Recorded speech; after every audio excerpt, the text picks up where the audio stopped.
মাননীয় ডক্টৰ হিমন্ত বিশ্ব শৰ্মা, আপুনি ফাৰ্ষ্টত আগতে এটা ডায়লগ কৈছিলে আপুনি হিন্দীত, মে মুছলমান কো খতম কৰ দেंगे, মুছলমান খতম हो जाना था कोरोना जैसे। আপুনি তেনেকৈ এটা ডায়লগ কৈছিলে যে আপুনি নিজেই মুছলমানক খতম কৰি দিব, এনেকুৱা এটা ডায়লগ কৈছিলে।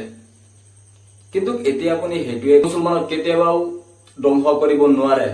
মুছলমান ধ্বংস কৰিব যাব, সি নিজেই ধ্বংস হ'ব।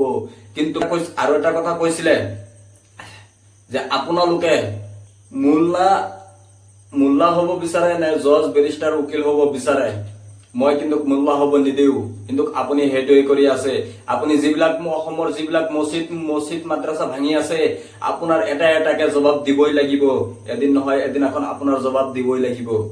আৰু আমি মুছলমান মানুহ, আমি যদি মৰিও যাওঁ তেতিয়াহ'লে আমি সেইটো মৰা বুলি নাভাবো, আমি সেইটো আমাৰ শ্বহীদ বুলি ভাবো, যে মই শ্বহীদ হৈছো এইটো বুলি ভাবো।